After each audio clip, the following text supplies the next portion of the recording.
नमस्कार, मैं रत्न सेन भारती। आज हम बात करेंगे बिहार पुलिस के नए कप्तान के बारे में। बिहार में पिछले कई सालों से अपराध को लेकर कई तरह के आरोप लगाए जा रहे हैं। ऐसे में बिहार में अपराध को नियंत्रित करने के लिए बिहार सरकार की सबसे बड़ी चुनौती रही है। ऐसे में अब बिहार में नए डीजीपी के रूप में राजविंदर सिंह भट्टी बिहार में कानून व्यवस्था की स्थिति को देखेंगे। ऐसे में उनके सामने कई तरह की चुनौतियां होंगी, जैसे कि पिछले दिनों जिस तरह से बिहार में जहरीली शराब से लोगों की जान गई है। हालांकि प्रदेश में शराबबंदी कानून लागू है, उसके बाद भी लोग शराब पी रहे हैं। ऐसे में कानून व्यवस्था को एक बार फिर से मजबूत करना सरकार के सामने सबसे बड़ी चुनौती बनती जा रही है। वर्तमान में बिहार के डीजीपी आईपीएस संजीव कुमार सिंघल का कार्यकाल 19 दिसंबर 2022 को समाप्त हो रहा है। राजविंदर सिंह भट्टी मूल रूप से पंजाब के रहने वाले हैं। उनका जन्म 27 सितंबर 1965 को हुआ था। उनकी पत्नी का नाम अमृता भट्टी है।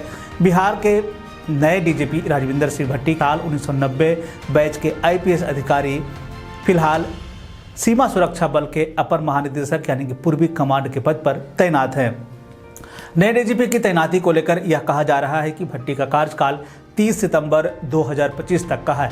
भट्टी इन दिनों दिल्ली में ही हैं। डीजीपी बनने की इस अधिसूचना के जारी होने के बाद सोमवार को उन्हें गृह मंत्रालय विरमित करने का आदेश जारी करेगा। इसके बाद डीजी बीएसएफ के स्तर पर उन्हें पद से मुक्त करने का आदेश जारी किया जाएगा। उसके बाद यह कहा जा रहा है कि सोमवार की देर शाम तक पद ग्रहण कर सकते हैं या फिर मंगलवार को वो पद ग्रहण करने की बात कही जा रही है। आरएस भट्टी पटना के सिटी एसपी रह चुके हैं। इसके साथ साथ सिवान, पूर्णिया, बोकारो, तब बिहार और झारखंड एक हुआ करता था, उस समय के एसपी रह चुके हैं। इतना ही नहीं, भट्टी के नाम यह भी दर्ज है कि बिहार के बाहुबली कहे जाने वाले सांसद मोहम्मद शहाबुद्दीन को दिल्ली से गिरफ्तार करके लाने के कारण वो मीडिया की सुर्खियों में रहे हैं। इसके साथ साथ सारण के उस समय के दबंग नेता रहे पूर्व सांसद प्रभुनाथ सिंह और मोकामा के विधायक बाहुबली अनंत सिंह के बड़े भाई स्वर्गीय दिलीप सिंह को भी उन्होंने अलग अलग मामलों में गिरफ्तारी की है। आरएस भट्टी बिहार में तब सुर्खियों में आए जब उन्होंने विधानसभा चुनाव के दौरान एक बाहुबली विधायक को गिरफ्तार किया था। बाढ़ से जुड़े एक मामले के कारण उन्होंने एक विधायक को कोतवाली थाने भी पहुंचा दिया था। उस दौरान पूर्णिया के विधायक अजीत सरकार की हत्या के बाद लालू प्रसाद यादव ने पूर्णिया ले गए थे और उन्हें पूर्णिया का एसपी बनाया था। साल 2005 के विधानसभा चुनाव के समय उस समय के चुनाव आयुक्त रहे के राव ने आरएस भट्टी को सीबीआई से वापस बुलाकर सिवान की कमान सौंपी थी। उस समय उन्हें डीआईजी बनाया गया था। हालांकि उन्होंने भट्टी को सिवान का एसपी बनाकर उन्हें एक टीम तैनात करवाई थी और शहाबुद्दीन की गिरफ्तारी हुई थी। दरअसल उस दिन हुआ यह था कि पुलिस को पहले से पता था कि शहाबुद्दीन दिल्ली के द्वारका में रह रहे हैं। इस दौरान 5 लोगों की एक टीम दिल्ली के लिए रवाना हो गई। उसके बाद टीम ने द्वारका स्थित शहाबुद्दीन के फ्लैट में पहले रेकी की। उसके बाद उसकी टीम में एक महिला थी, इंस्पेक्टर, जिनका नाम था गौरी कुमारी, को घर के अंदर जाने को कहा गया, जो कि एक बिजली चोरी के मामले में जांच को लेकर अंदर गई।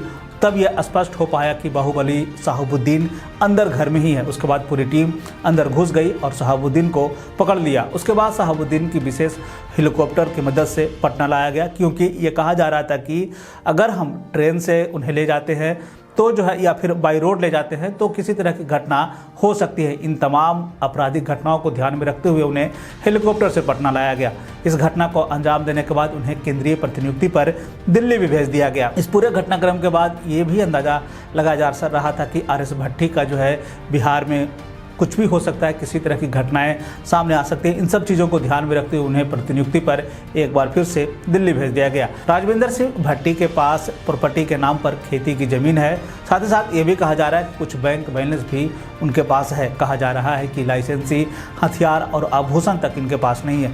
जब उन्होंने अपनी संपत्ति का जिक्र किया था उस समय उन्होंने बताया है कि उनके पास चंडीगढ़ के गाँव मोनीमाजरा में फार्म हाउस है। अमृतसर में करीब 89 लाख के मूल्य की खेती की ज़मीन है, उसमें से 50% पर उनका शेयर है। बैंक आदि निवेशकों में 67 लाख के करीब निवेश और डिपॉजिट है। 15 लाख की कार है, जिसमें कि 10 लाख पे हुए लोन में ही अभी चल रहे हैं।